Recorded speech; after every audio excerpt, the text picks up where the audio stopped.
कैसा ये इश्क है।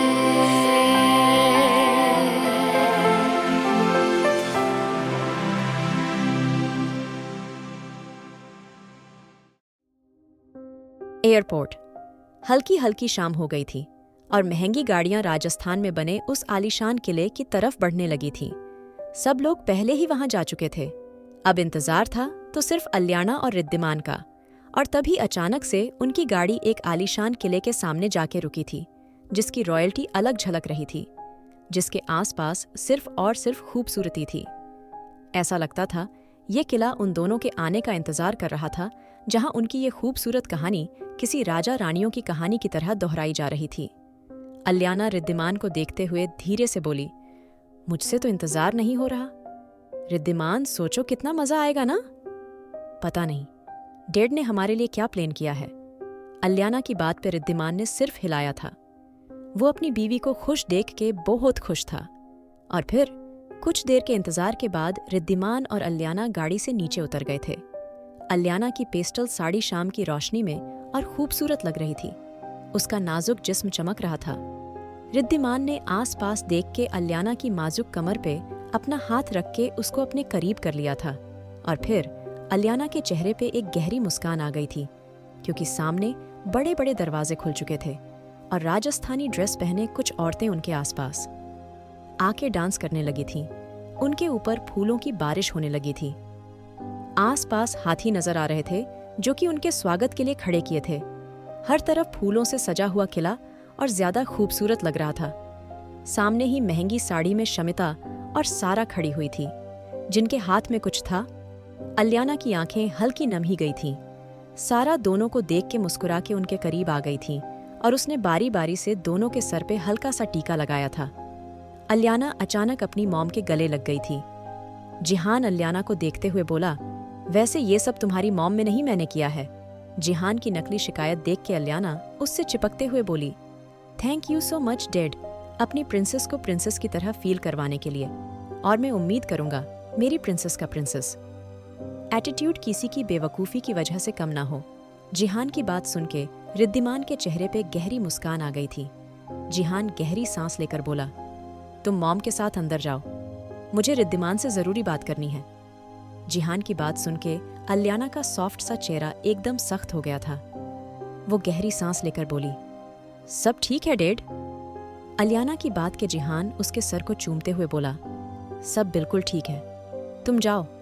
जिहान की बात के अल्याना अंदर चली गई थी। जिहान रिद्धिमान को लेके किले के अंदर आ गया था। दोनों लेक साइड आ गए थे, जहां से किले का व्यू और खूबसूरत लग रहा था। रिद्धिमान समाने पड़े आलीशान सोफे पे बैठते हुए बोला, जगह तो काफी खूबसूरत है डैड, आई थिंक मुझे और अल्याना को अपना वेडिंग फोटोशूट यहाँ कराना चाहिए। रिद्धिमान की बात पे जिहान उसके सामने बैठ के सिगरेट उसकी तरफ उछालते हुए बोला, जितनी जुबान तुम्हारी मेरे सामने चलती है, इतना मेरी बेटी के सामने क्यों नहीं बोलते। जिहान की बात के रिद्धिमान सिगरेट पकड़ के उसको जलाते हुए बोला, क्योंकि मैं अपनी बीवी से डरता हूँ, और वैसे भी मैं उसके सामने ये एक्टिंग सिर्फ इसलिए करता हूँ ताकि उसको लगे मैं उसको गैंगस्टर डेट से डर रहा हूँ, वरना ये तो आप भी जानते हैं रिद्धिमान ओबरॉय किसी से नहीं डरता ससुर जी। रिद्धिमान की बात पे जिहान सिगरेट का धुआं अपने अंदर उतारते हुए बोला, समझ तो मैं उस दिन ही गया था जब तुमने बड़े ही कांपते हुए मुझ सर कहा था। जिहान की बात पे रिद्धिमान मुस्कुरा के बोला, नाइस सर, आई मीन ससुर जी। खैर, मुझे ऐसे अकेले में यहाँ बुलाने का मकसद सिर्फ व्यू दिखाना ही नहीं होगा।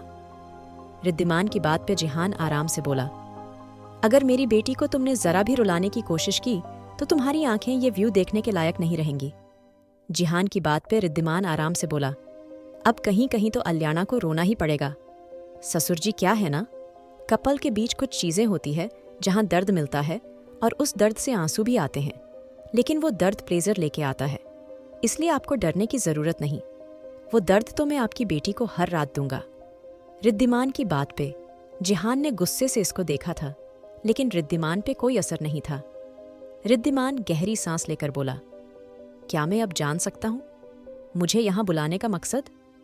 रिद्धिमान की बात सुन के जिहान गहरी सांस लेके बोला, भले ही कुछ दुश्मन दूर हो गए हो, लेकिन अभी भी अल्याना पूरी तरह सेफ नहीं है और मेरी बेटी ज्यादातर वक्त तुम्हारे साथ गुजारती है। बेहतर होगा उसकी सेफ्टी में तुम कोई भी गलती ना करो। तुम्हारी शादी है। ये खबर आग की तरह फैल चुकी है और इस आग की चिंगारी हमारी तरफ आने में वक्त नहीं लगेगा। जब तक शादी नहीं हो जाती उसके पास की सिक्योरिटी और ज्यादा टाइट कर दो। और ये तुम ध्यान रखोगे, अलियाना उस किले से बाहर ना जाए। किले के आसपास की सिक्योरिटी मैंने खुद चेक करी है। जिहान की बात पे रिद्धिमान गहरी सांस लेके बोला, नहीं, ऐसा कभी नहीं होगा और ये बात आप भी अच्छे से जानते हैं। अलियाना सैफ है और अगर कोई उसकी तरफ देखने की कोशिश भी करेगा मैं उसकी आंखें निकाल लूंगा। उसको छूना तो दूर की बात है। और वैसे भी आप अच्छे से जानते हैं इस शादी में कोई मीडिया नहीं है और सिर्फ कुछ क्लोज फ्रेंड्स हैं। तो आपको क्यों लगता है कोई मेरी बीवी को देखेगा भी? रिद्धिमान की बात पे जिहान धीरे से बोला, कॉन्फिडेंस अच्छा है रिद्धिमान, लेकिन ओवर कॉन्फिडेंस नहीं, इसलिए बेहतर होगा। इस बात को ध्यान रखो। इतना कह के जिहान चला गया था और रिद्धिमान गहरी सांस लेके उस खूबसूरत शाम की ताज़ी हवा को अपने अंदर उतारने लगा था। तभी उसको किसी की जानी पहचानी खुशबू महसूस हुई थी और जैसे ही वो पीछे पलटा उसकी नज़र अलियाना पे पड़ी थी और उसके आगे बढ़ के उसका हाथ पकड़ के उसको अपने करीब खींच लिया था। अलियाना रिद्धिमान के सीने से जा लगी थी। रिद्धिमान उसके होठों पे हल्का सा किस करते हुए धीरे से बोला, क्या मैं जान सकता हूँ मेरी खूबसूरत बीवी किससे नाराज है? अभी तो तुम बहुत खुश थी। रिद्धिमान की बात पे अलियाना चिढ़ते हुए बोली, रिद्धिमान रिद्धिमान अलियाना की गर्दन में मुंह घुसाते हुए बोला, मैं सुन रहा हूँ बेबी। अलियाना धीरे से बोली, रिद्धिमान मॉम कह रही हैं हम शादी से पहले एक दूसरे को का देख सकते ना मिल सकते।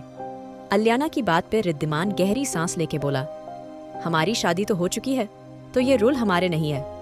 इतना कह के फिर से रिद्धिमान ने अलियाना की गर्दन में मुंह घुसा लिया था। रिद्धिमान इस बार गहरी सांस लेके बोला, अच्छा ठीक है सॉरी। रिद्धिमान अब सही से खड़ा होते हुए बोला, क्या तुम चाहती हो हम ये रूल माने? क्या तुम चाहती हो हम शादी तक एक दूसरे से दूर रहे? रिद्धिमान की बात पे अलियाना धीरे से बोली, मॉम ने मुझे बहुत प्यार से बोला है, मैं मॉम को मना नहीं कर सकती। अलियाना की बात पे रिद्धिमान उसके हाथ को सहलाते हुए बोला, तो तुम मुझसे दूर रहना चाहती हो अपने पति से? रिद्धिमान की बात पे अलियाना चिढ़ते हुए बोली, ओहो रिद्धिमान कितनी एक्टिंग कर रहे हो तुम। अब 3 दिन की बात है, मुझे लगता है शायद मुझे। अभी अलियाना ने इतना कहा था जब रिद्धिमान उसकी गर्दन पकड़ के उसको दीवार से लगाते हुए बोला, सोचना भी मत। अलियाना रिद्धिमान ओब्रोई सोचना भी मत। मैं तुमसे 1 सेकंड के लिए दूर नहीं रह सकता और तुम 3 दिन की बात कर रही हो। रिद्धिमान की बात पे अलियाना गहरी सांस लेकर बोली, लेकिन मॉम। रिद्धिमान कुछ सोचते हुए बोला, मॉम ने कहा है हमें दूर रहना है। ठीक है हम एक दूसरे से दूर रहेंगे, लेकिन सिर्फ मॉम के सामने। इससे मॉम की बात भी पूरी हो जाएगी और मैं और तुम अलग भी नहीं होगे। रिद्धिमान की बात के अलियाना धीरे से बोली, पक्का? अगर मॉम को पता चला हम मिल रहे हैं वो कितना सुनाएगी? मुझे अलियाना की बात के रिद्धिमान उसके बालों को सहलाते हुए बोला, कोई बात नहीं, वैसे भी हम हस्बैंड वाइफ है। अभी रिद्धिमान ने इतना कहा था जब पीछे से किसी की आवाज गूंजी थी और अगर मैं अभी ये बात मॉम को बता दूं तो इस आवाज पे दोनों ने पीछे देखा था। आखिर कौन आया है अब? क्या रिद्धिमान और जिहान बचा पाएंगे अलियाना को?